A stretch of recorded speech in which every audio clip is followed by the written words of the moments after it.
Well, my wife's always giving me a hard time about how many times a week, it seems like 2 or 3 times, I get invited out someplace to talk about frac sand. It seems to be a big issue in the state, and I'll have to tell her today when she asks about it, well, at least this time they even got Tommy Thompson to warm the crowd up for me. Anyway, I'm going to give you a few of the basic facts about the geology of frac sand, why the companies are coming here to western Wisconsin after some of the premium sand, and a few thoughts on where I think the industry is going in the next few years.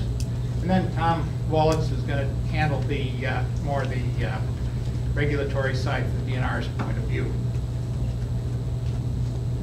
Okay, how do I advance? The arrow peak. It ain't working. It's not? Anyway.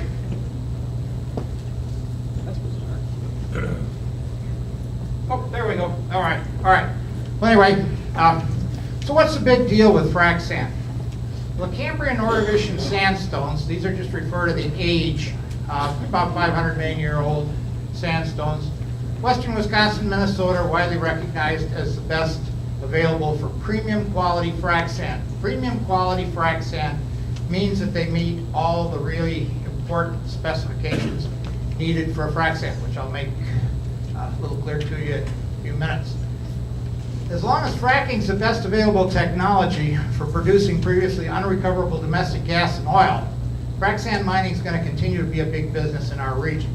We've got the best of the sand, and right now, as we heard this morning from a couple of the energy guys, the hydrofracking technique has made it possible for us to be virtually self-sufficient in natural gas and to recover some huge volumes of petroleum that we formerly couldn't get at, but knew were there in existing oil fields.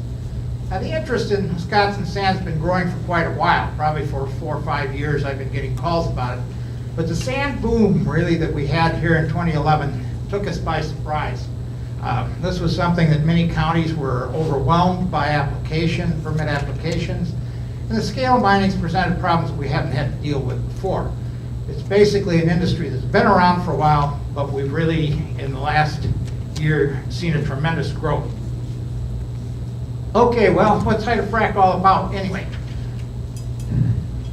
We've had this technique around since the 1940s or early 50s. Most of the time for drilling vertical oil wells, what they discovered is that you could pump down fluids under very high pressure, fracture formations that were fairly tight. That is, didn't have good interconnected permeability or porosity, which is called permeability, so the oil couldn't migrate to the wellbore. But if they pumped this down and injected sand, the sand would prop those cracks that they formed open, and that's where the term proppant comes from. And that would allow for better recovery of the oil. Well, the thing that really revolutionized the industry was in the last few years the development of horizontal drilling. They can now drill down and drill out a mile distance for one of these collector wells.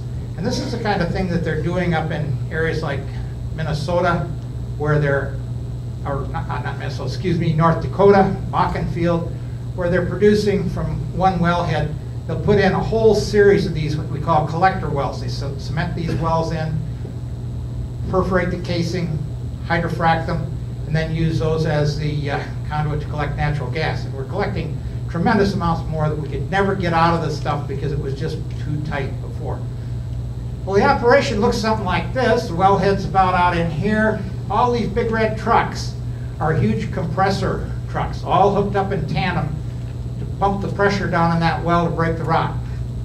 It takes probably about 8,000 pounds per square inch of pressure to break the formation in a 10,000 foot deep well. So there's a lot of pressure they've got to put in. These containers out here are largely filled with the sand that's ultimately going to be injected. And this is what the really good sand that we've got around this part of the world looks like. It's almost entirely pure quartz, very, very round, nice spherical shape, and it has a very high compressive strength. This is a very important thing, because if you put a sand down there in a well that you've fracked at 8,000 psi that has less than 8,000 psi crushing strength, I think you know what's going to happen. It's going to crush, and basically you're going to end up, come on. Computer doesn't like me.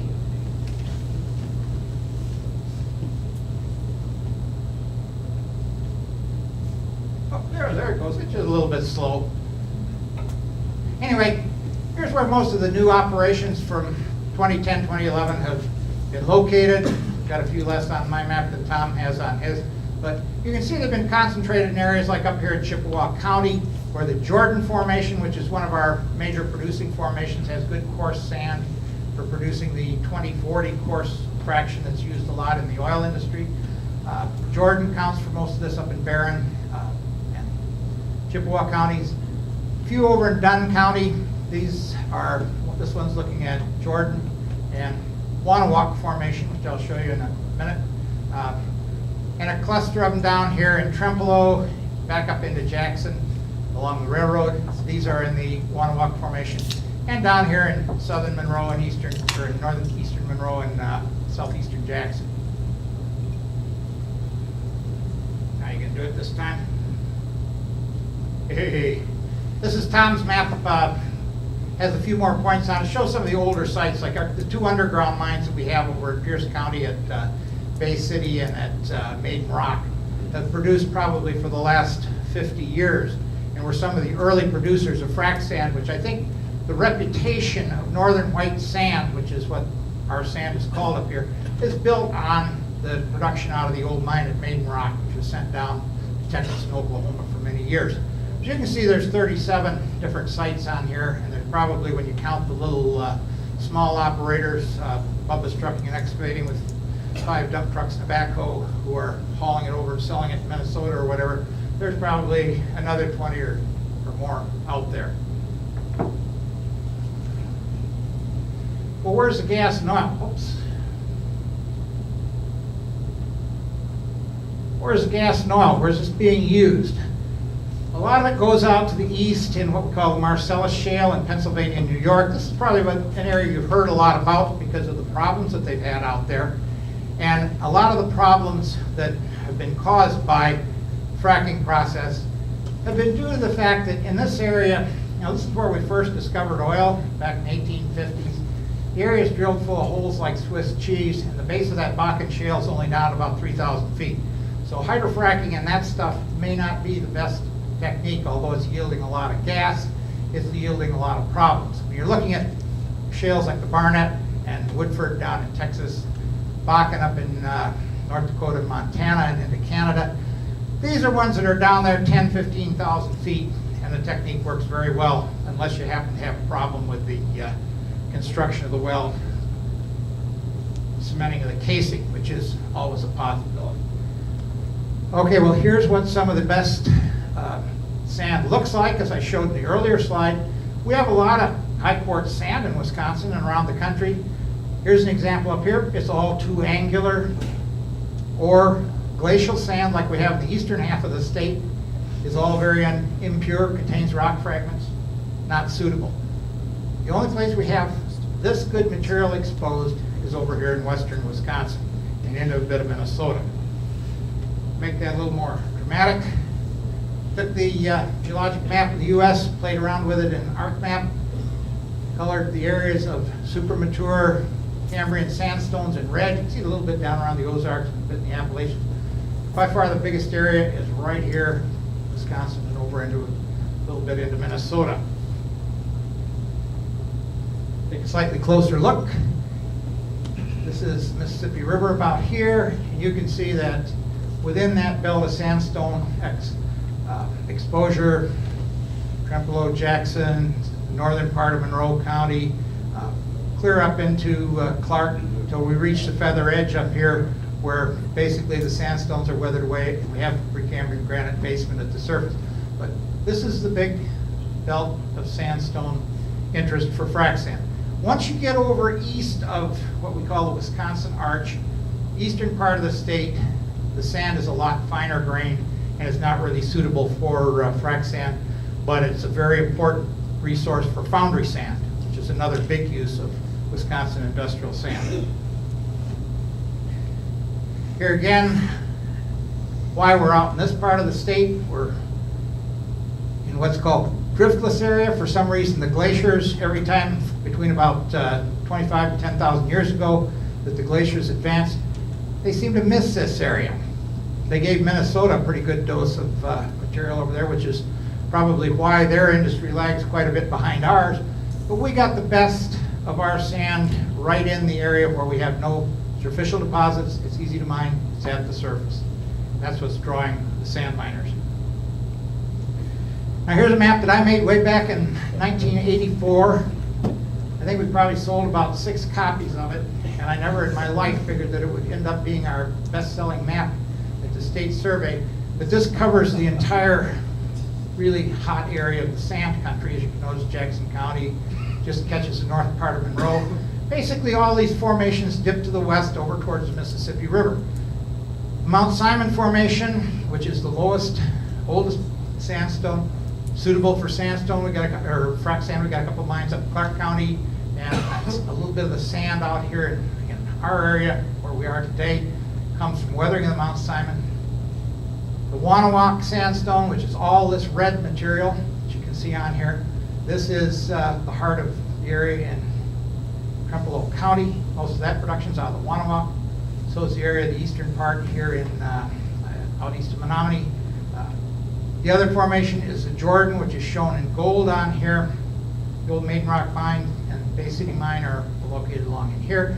And basically, there's a number of areas on these ridge tops down through Buffalo and Trempealeau County where they've had old limestone quarries where they basically mined it out, and now they're going down a little bit deeper to get that gold colored unit, which is the Jordan sandstone that lies just below the Prairie du Chien limestone.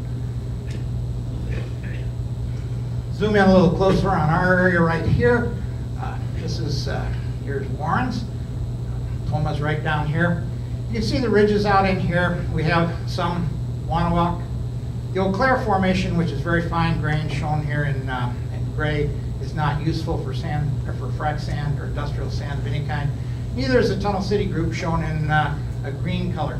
But a little bit of, that you can see of Jordan, which is on the top of the ridges, this big area of red Woletz. These are the prime sands, along with some of the material out here in the Mount Simon. Some of this is partially bedrock sand, and some of this is probably weathered off of some of these type of structures, because there was a very large glacial lake at the time the glacier melted back. And many of the big mesas that you see, like down by Fort McCoy, or not Fort McCoy, but Camp Douglas, that area, were actually islands that stood up in that and were partially eroded away. So this is kind of a combination of alluvial and bedrock sand, and it got started really with the interest in cranberry bog sand. Got the interest going. This is the big plant of High Crush up by Valley Junction. You can see this is the wet plant over here. They mine the sand, wash it, goes into a dry plant, goes into a couple of silos over here, and directly into, it's loaded directly into rail cars. Another big operation out here. This is Badger's mine down at Taylor in Jackson County. It's an older picture, but now they've closed these things in. But basically, they mine the sand out here, pump it up as a slurry. It goes up through this series of screening operations in here, wet screenings, goes into their dry plant, comes out, and is loaded into railroad cars and shipped. They have the capability of shipping 60-car trains a day out of there.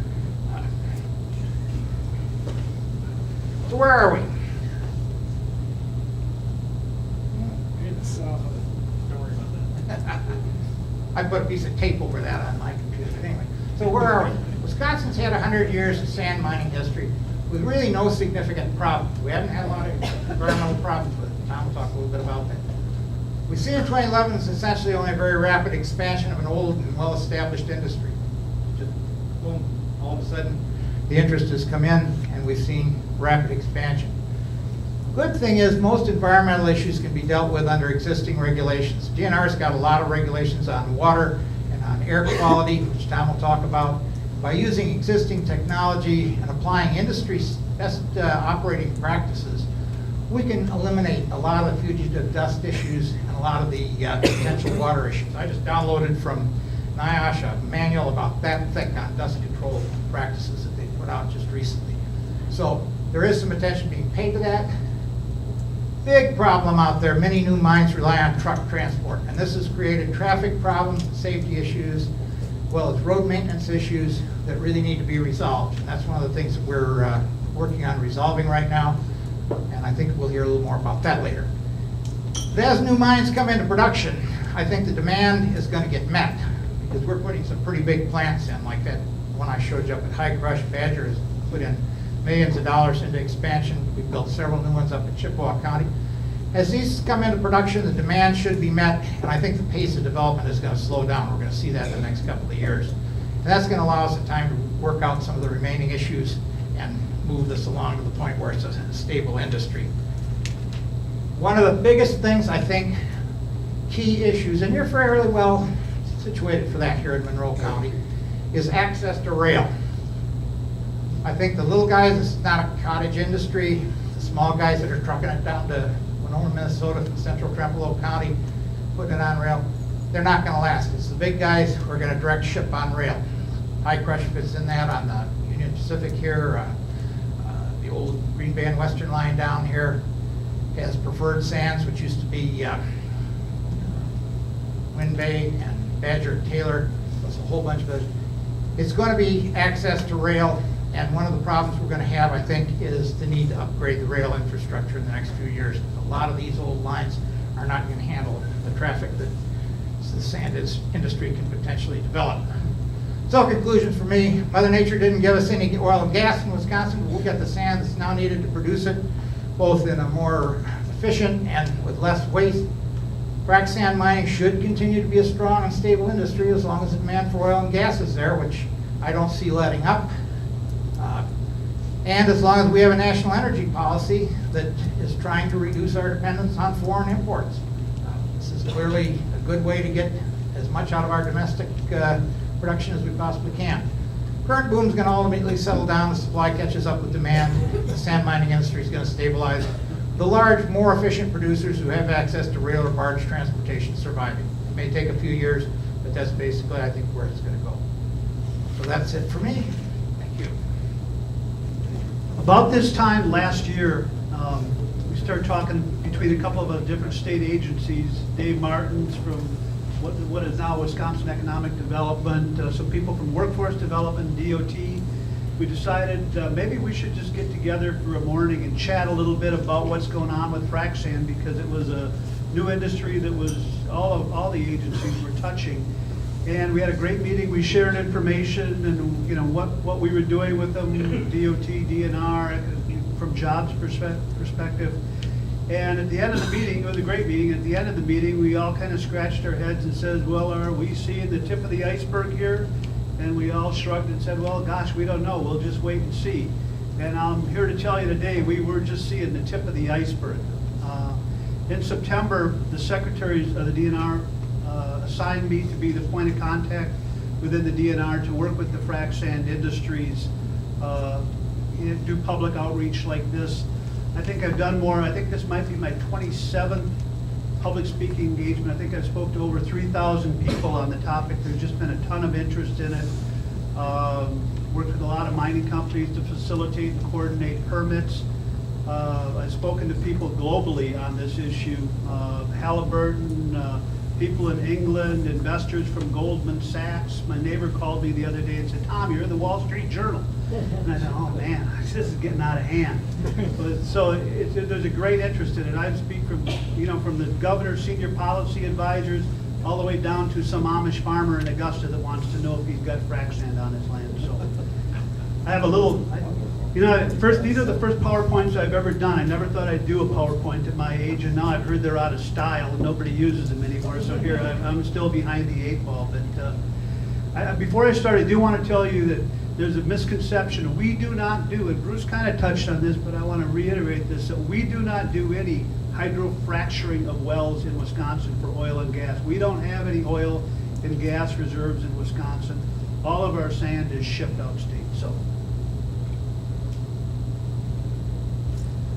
Sand mining in Wisconsin is nothing new. We've been mining sand and non-metallic minerals for over 100 years, and all frac sand is quartz sand. We've mined it for foundry, glass sand, water filtration, construction, sand blasting, road sand. We've got over 2,500 mines in the state of Wisconsin, and we have non-metallic mines in every Wisconsin county. What's new and different with these mines? First of all, the footprint of the new mines and plants is big. The existing, we've got some existing non-metallic mines that are big, but on the most part, of those 2,500, we're looking at 15 to 20 acres. These are big mines. They're 500, 700, 1,000. We've got two coming at 1,200 acres. So you're looking at 2 square miles. Now, they're not going to open up all 2 square miles. They're not going to bare the ground, but that's the eventual footprint as they mine through. You know, they may open 20 acres a year, reclaim it, and move on. But they are much bigger and have them, you know, they're big. The geographical concentration of the new mines, Bruce showed one of those pictures, and you can see in certain areas where there is sand, there's a great development. I mean, up in Chippewa County, they're calling it even a mining district up there. There's 4 or 5 mines right within 2 townships, so great impact in a concentrated area. The rate of mineral withdrawal for those smaller mines of the 2,500, you might be talking, you know, a couple dozen dump trucks a day. We're talking unit trains a week on some of these big mines, and a unit train is 100 cars. So the rate of mineral removal, these guys are very efficient at removing mineral. They're not in the business of sitting around. They're good at it. They're good at what they do. And the number of new mining and processing plant proposals, when I took this position in September, I did a rough estimate and I came up with, we had 15 processing plants and about 30 mines at the time. At the end of January, I did an estimate, we have over 45 processing plants and probably over 60 mines right now. Again, they go everywhere from the very, very small ones that are kind of falling between the cracks to the big ones. There's a lot of the existing facilities that were just doing glass sand or filter sand, and now they're doing frac sand or a little bit of frac sand. I went to the asphalt producers or the aggregate producers meeting, and everybody seems to be doing a little frac. They won't tell you how much frac, but there's a lot of existing facilities that got into the business too, and who wouldn't, that, you know, selling your product for $10 a ton, and when you can sell it for 200, you'd be foolish not to. This is a kind of an overview of a typical mine. This is the Wind Bay or the preferred sand mine in Taylor, just to give you an idea what they might, they're big. Same map that Bruce showed you.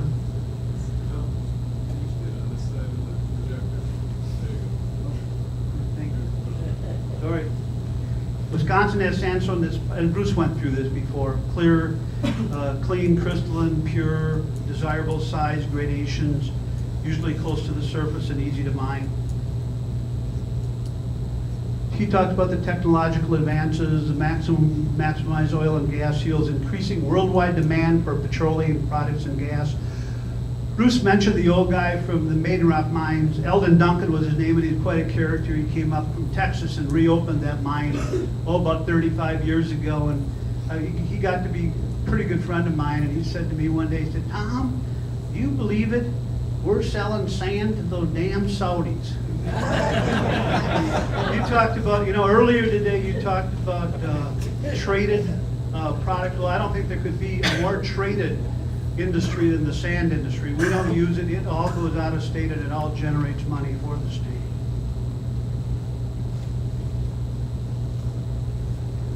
Briefly, sand mining process.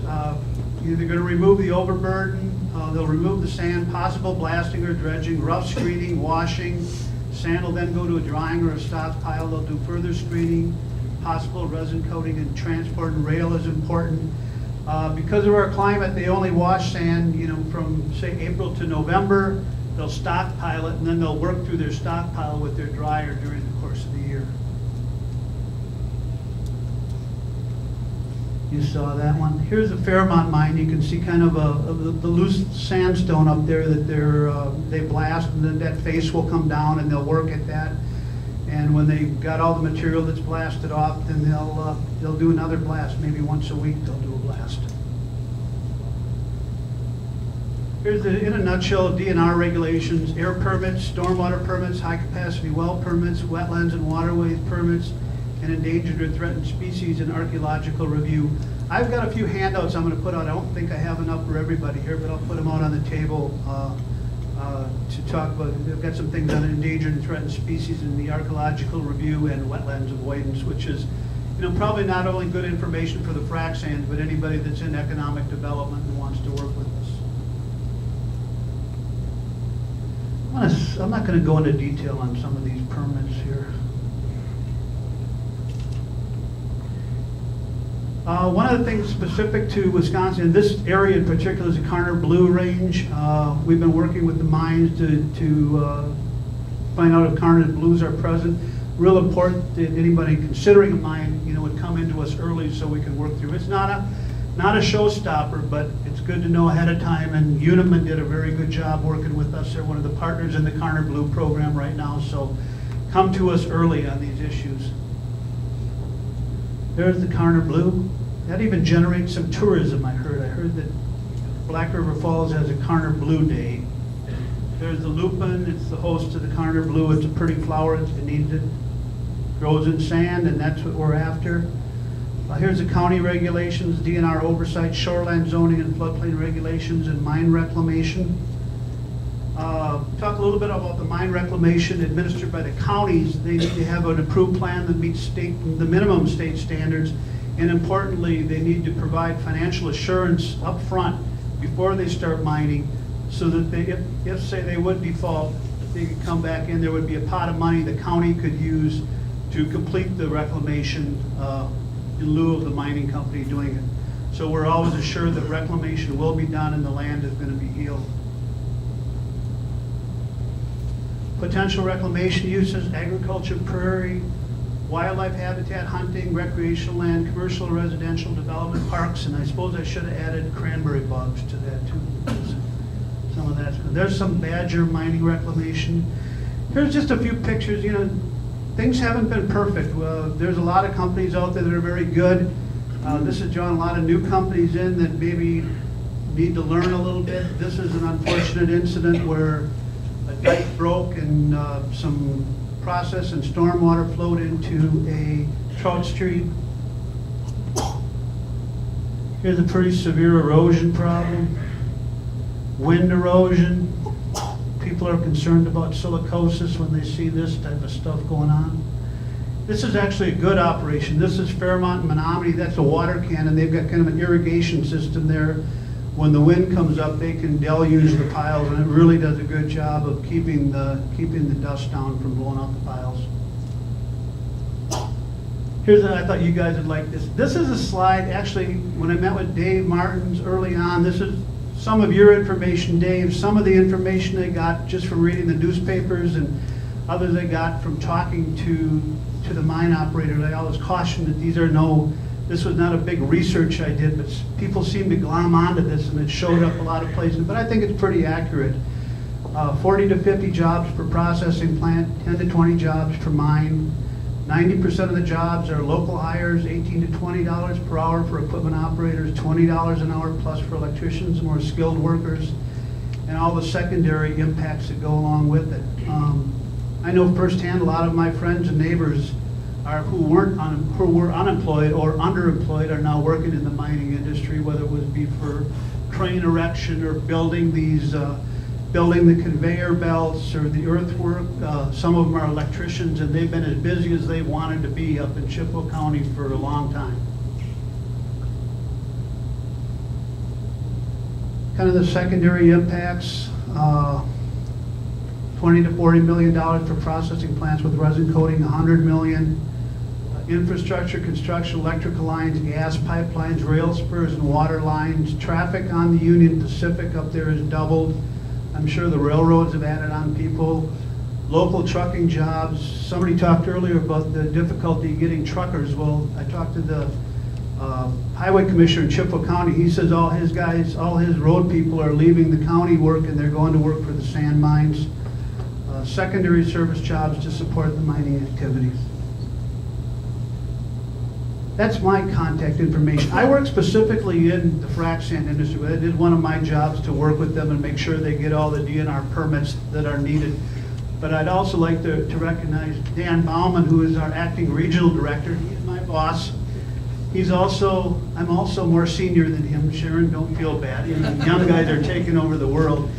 But Dan, one of his jobs is also to, as long as they got all these economic development people here, one of Dan's jobs is the service that he can provide is to meet with you up front if you've got a big project and make sure you get all your DNR permits in order, that there's no surprises. You guys don't have to be scared of us. To come to us, you know, we'll be more than willing to work with you on any project you have. Talk that right out. Okay, I'm done.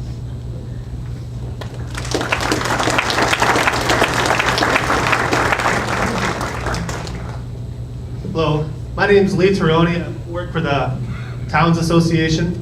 You gotta know when to hold them and fold them on technology, so I brought a handout. It looks like this, it's on the right side of your folder, okay?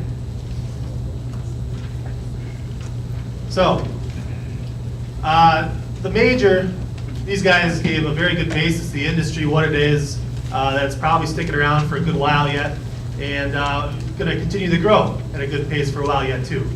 So the concern at the local level is management. Is this a situation that presents itself to the local community that the local community is going to be happier if they can manage it to a degree? Not anti-sand, not particularly for or against sand, but it does present situations where you do need to maintain your roads. And you do need to maintain some happiness amongst the people who live in your community. A town, by the way, I know that a lot of local officials are here. If you're not in a city or a village, you're in a town, okay? Town is a local general form of government. 95% of land area in Wisconsin is in a town. Probably a higher percentage in western Wisconsin because you don't have the Fox Valley, Milwaukee, or Madison here. So when it comes down to local regulation, it's often going to come down to whether your town wants to do something or not.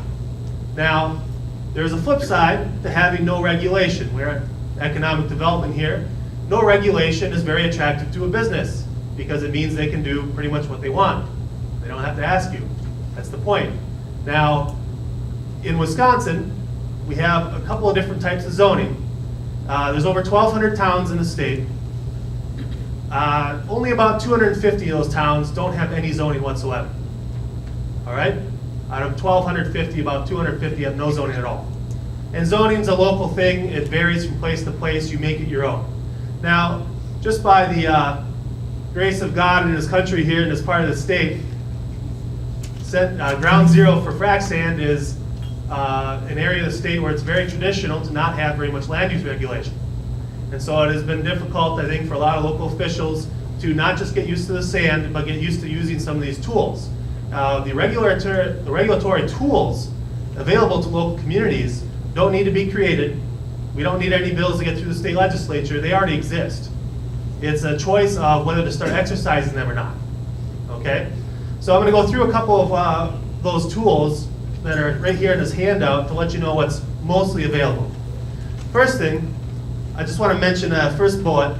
There were some day-long workshops on frac sand presented last month in Eau Claire. All the materials that were handed out there are currently available on our website, which the web address is listed there.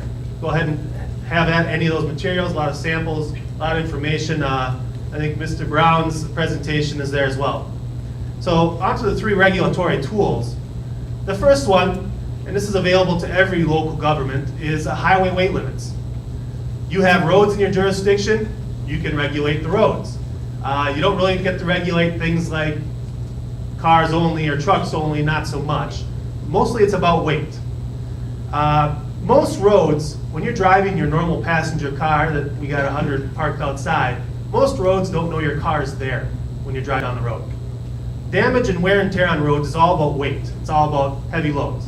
And if we're going to have a mine come in and there's going to be tens or hundreds of fully loaded dump trucks every day, that's a lot of wear and tear on a road that probably wasn't built for that in the first place. We can build roads that can land a jumbo jet on, all right? The freeway is built to a much higher spec than your local roads. We can't build all our roads that well because, well, it's just too expensive. So the main thing would be if you want to have weight limits in your highways. There's a couple of different statutes here, I listed them. There's special and seasonal restrictions, that's the spring period when roads are weaker because of the melting. You can also have year-round weight limits where you involve a permit. And this would be establishing a weight limit, and a hauler would need to get a permit from you, and on that permit, they would probably have to plan their route so you know who's going where. And you would want to survey your roads every so often, so that if you can determine that it's an unusual amount of damage, you basically know who's doing it, and to get that permit, they would have a financial security, like a bond. And so then you could have that money to repair that road. That's that type of weight limit. There's also heavy truck traffic routes. Now the issue with this industry is you're gonna have to be on a local road for a lot of these mines at some point. Because if you wanna use the county highway or the state highway or the freeway, just to get to the nearest railroad spur even, you're probably gonna have to get on and off a local road at some point. There's also other things you can do. You can have one-way roads. You can go after people who damage your roads. And that's regardless of what the weight limit is. All right?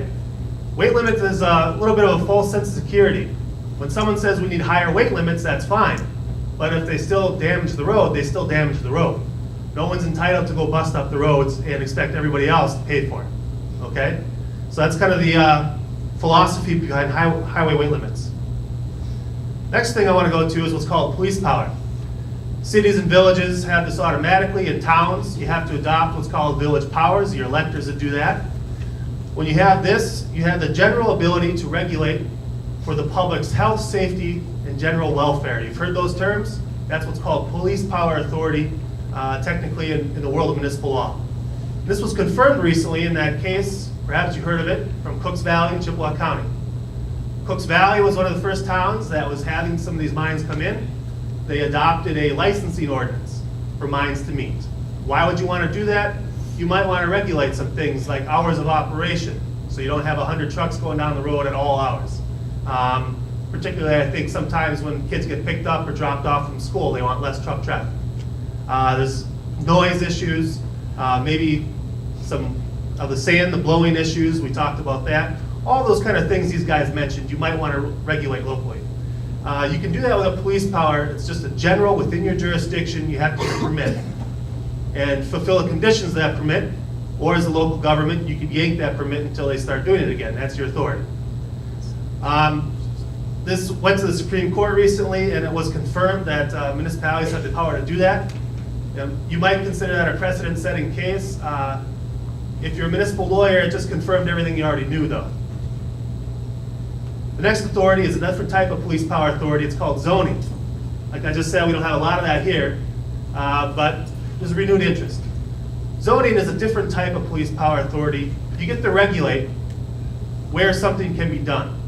This is land use regulation. You divide up your jurisdiction into different areas. In this spot, we're going to have certain uses allowed: residential, agricultural, etc. In this area, we might have commercial. We talked about plants, processing plants. That would be an area for those. So you can have different uses in different areas of your town. You can do a conditional use permit, which probably you would do non-metallic mining. You come and fill out the permit form. That'd be a conditional use permit, kind of similar to the licensing thing, except for zoning. You can actually say it can be in some parts of your jurisdiction and not others. Okay? So it's a more specific, in some ways stronger land use regulation than your general police power authority. And if you're a town, for example, and you're under county zoning, you can't get out of county zoning very easily. All right, so you're not going to be looking at zoning if you want to do a town regulation, but even if you're a town under county zoning, you can do that general police power permit. So those are different basic legal authorities. Now, just because you have these things, it's not always the easiest way to do it. What's the easiest way? You want to sit down with a company and negotiate. Because there are a lot of communities that are doing that, and as a result, there's a lot of communities that are getting agreements, developers agreements, and other arrangements. Where the companies, a lot of them are very, very favorable to negotiating because you know what? They want good roads. They don't want to have a hassle with bad roads that's going to slow them down hauling. And a lot of these companies have been willing to contribute money to build a road up to that good spec for their use. That's a good deal. And there's other things you can negotiate just in an agreement. We have freedom of contract. If they want to agree to it, they can agree to it. Okay? Now, how do you get them to agree to it? Being nice and friendly and negotiating is one way, right? But what's the other? Any negotiation involves leverage. Okay? If you have a police power licensing permit for sand mining, that's your authority to negotiate. Why don't we just make a deal, right? If you have zoning and they need a conditional use permit, you have a lot of leverage to negotiate. You know, if you're gonna decline to have any land use regulation, you don't have very much leverage. Because what that means is, literally, they don't need to ask you. Okay?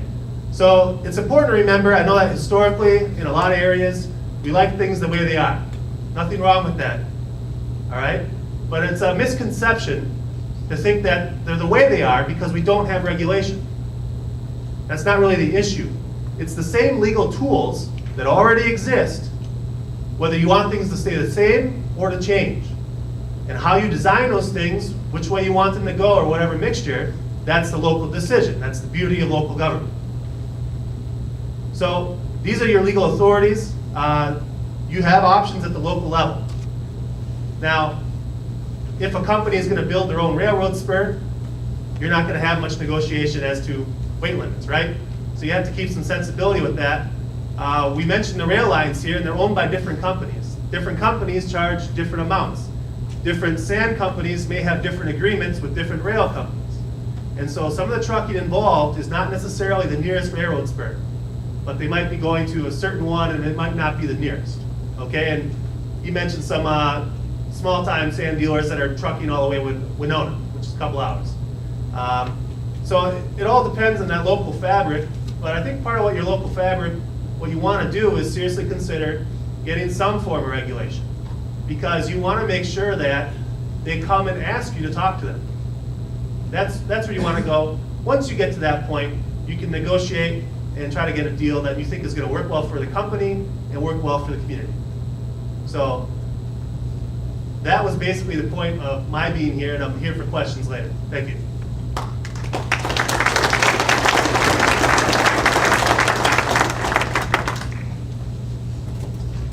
Good afternoon. My name is Karl Green, and I'm with La Crosse County UW Extension Office.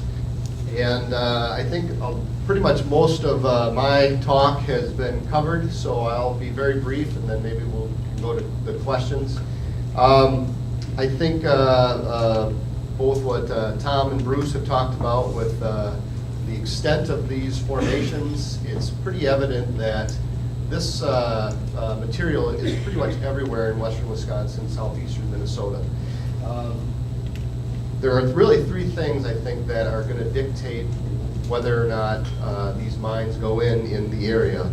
And that is, obviously the formations have to be present, but how easily accessible are those formations?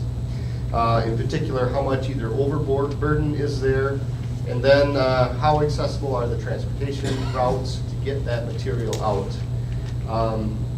As I think Bruce alluded to, we're going to see quite a bit of scale of efficiency of mines, and really the ones that are going to survive as more and more supply comes online are going to be the mines that are close to transportation routes, either probably trucking, or excuse me, train or barge, and then the ones that they don't have to dig very far for this material.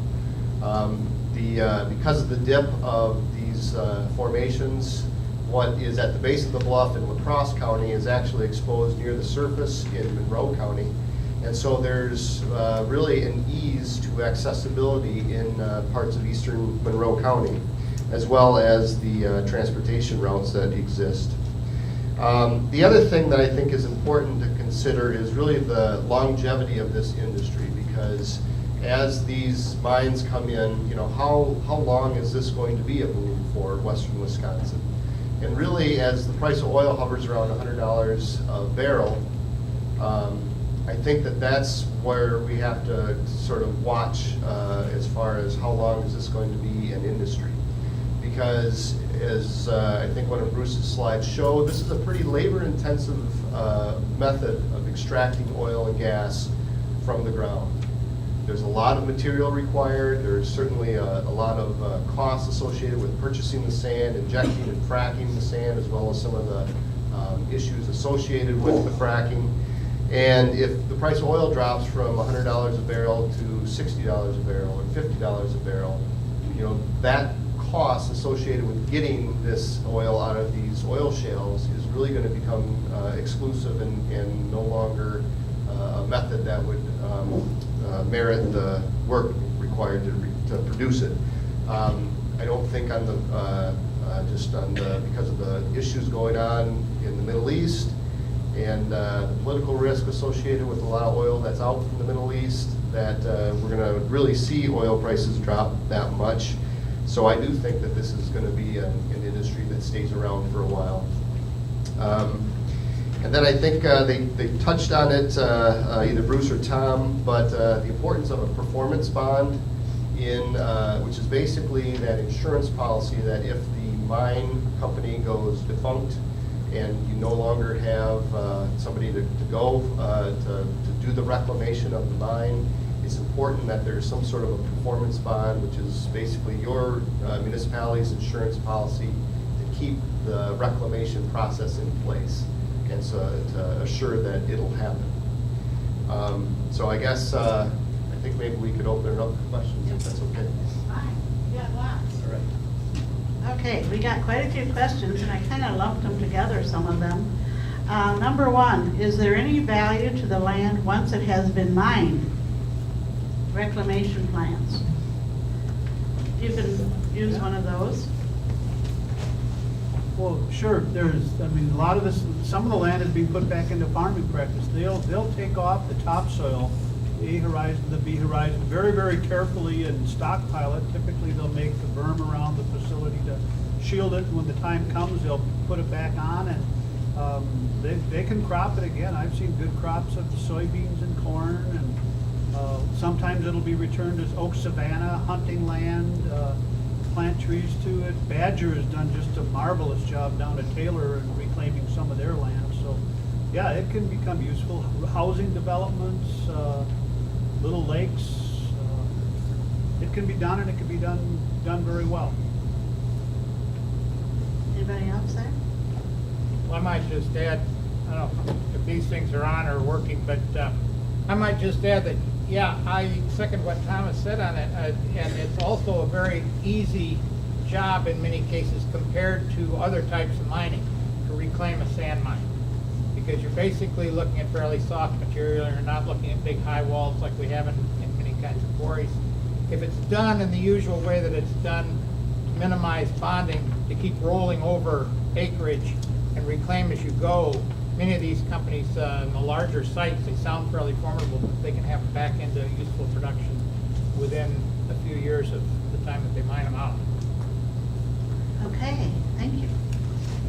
Okay, this is kind of a long one here. Can counties use licensing and tie a fee or source of revenue for the county and townships, and could they be retroactive to existing operations? Well, you're going to have a problem with, I know a lot of agreements get a price per ton maybe, and that's what a lot of people think about, okay? I'm not quite the same expert on counties that I am towns, but I can tell you that it's problematic, because I talked about the nature of police power authority. It's a governmental authority, all right? Another type of governmental authority is the power of taxation.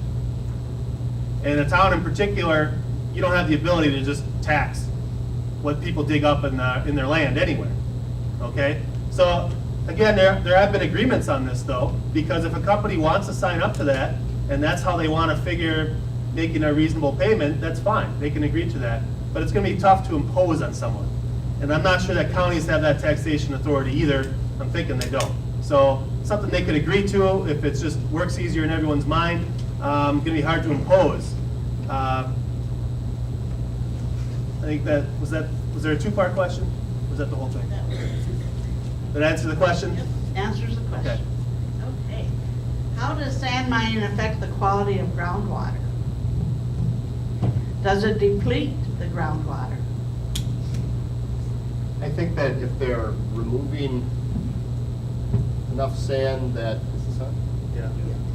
That, they're intersecting the groundwater, it doesn't necessarily deplete the groundwater, but it certainly can encounter the water table, and then depending on if they're going beneath the water table or not.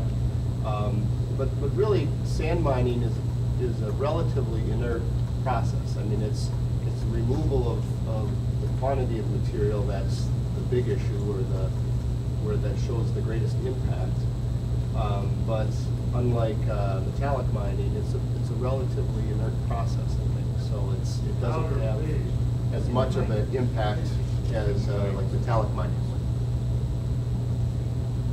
If I could interject a little bit on that. If you remember that cross-section that I had up there on that map, you can see one thing as the formations dip down towards the Mississippi River and they come back up towards central Wisconsin, they begin to thin and be eroded off. Areas where we may have some problems involved in water quantity at least are out near that feather edge when we're getting up in Clark County, eastern Eau Claire County, areas where that crystalline basement is right up near the surface. Because you have a very thin, saturated thickness of aquifer in there. And there we're having some questions about how much pumpage is allowed for a certain sand operation, as opposed to how will that affect maybe local wells or municipal wells. But generally, when you're down in the western area where most of this is, the water is coming out of the deeper aquifers, and it's not a big problem on quantity. When people if you have a high capacity well, if you're gonna do washing, and you're gonna have a well or wells in combination that are gonna be over 70 gallons a minute, you need to come to the DNR, you need to get a high capacity well permit. In that process, we will do a review to make sure that any nearby municipal wells are protected, trout streams are protected, exceptional and outstanding resource waters are protected. We'll also do a review to make sure that they're not gonna impact the nearby residential wells. We do that as part of our review, and then we'll work with the mining company to either relocate the well, move it someplace else a little further away from where it's not gonna cause, to the point where it's not gonna cause an impact. And they've been really willing to work with us. The footprint is so large, they can move it. And to be honest with you, the wells that we issue high capacity well permits all the time. And the high capacity well permits for these mines are such a small number compared to the ag wells that are out there. I mean, the ag wells would be this, on a graph would be this high, and the mine wells would be this big. So we take a lot more water out for ag wells than we do mines. And that is an item of sole DNR authority on high capacity wells. So you're not really going to be able to do anything about that in a local regulation as a local government. That being said, again, I have seen a lot of these agreements. I know companies are writing that stuff into their agreements, that they are agreeing to check wells and stuff like that periodically. So when you negotiate with these people, you can ask for it, and a lot of them have said yes. Otherwise, it's really a private claim if you think your private well has been damaged. So to protect yourself there, just get some data on your on your well. How deep is it? Where's the water level? What's your flow rate? That kind of stuff. Okay, this one is for you too. If a county or town does not have, if a county and town doesn't have a comprehensive plan or zoning, can they still have input into permits and mitigation? Good question. Comprehensive plans are required for any type of zoning. The other type of police power authority, just having a general licensing or permitting authority, you can do regardless. Okay, so your county could do that. Your town would have to have village powers, but that's something you can do without a comprehensive plan. Any type of zoning, you must have a comprehensive plan. Anything else, anybody? Okay. Can frac mining coexist with tourism in eastern Monroe County? Sites adjacent to county land and state parks and so forth? If so, how?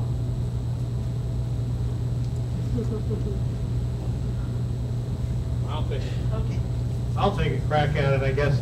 I don't see any reason that it couldn't coexist with tourism. I imagine that 90% of the people that drive up and down the interstate out here, see those sand piles out east, north of Oakdale, in that area, probably haven't got a clue what they're there for.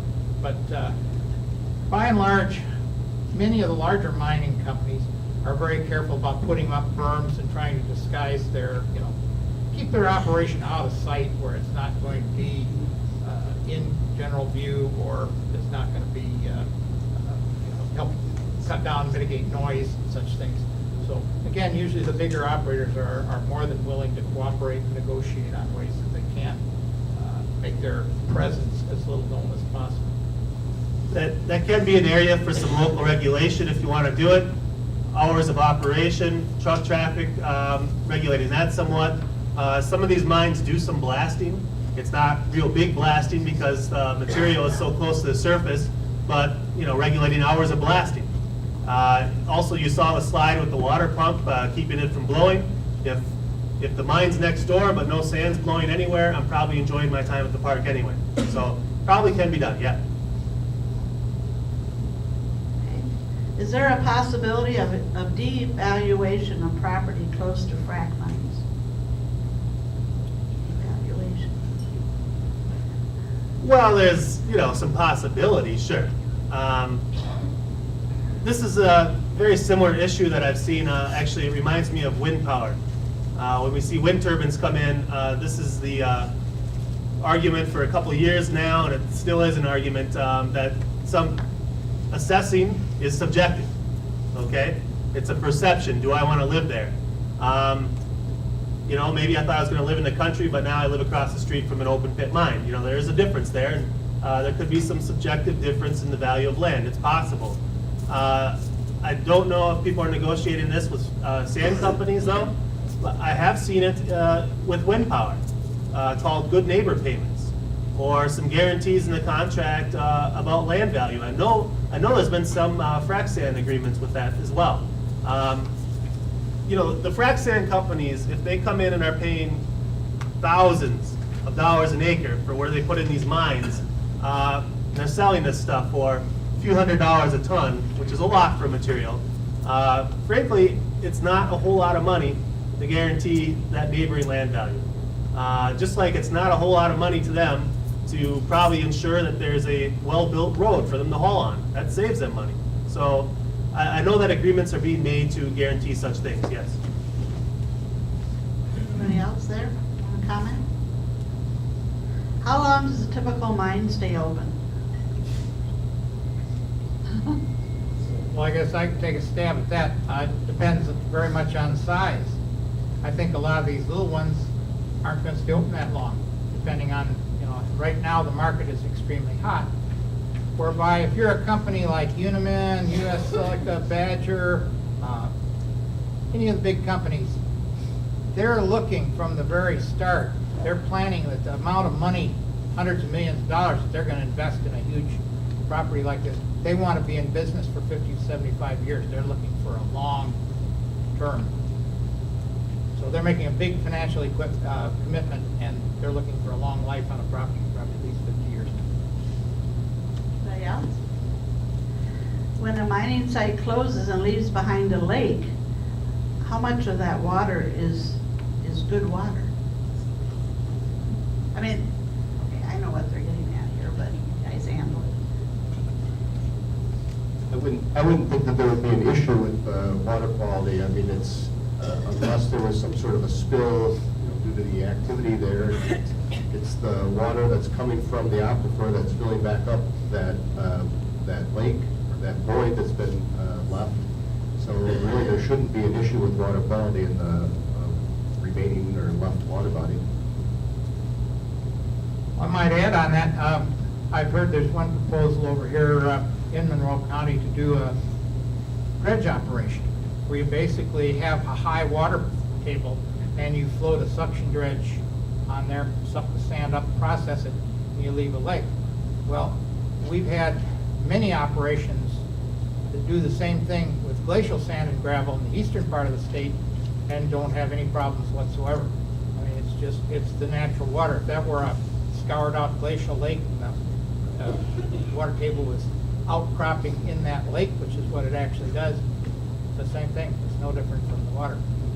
unless, as Karl said, there's some kind of spill or any problem like that. Those are fairly tightly regulated. There shouldn't be any problem. Okay, one last question. Is the problem really mining, or is it a bigger problem with hydrofracking chemicals used?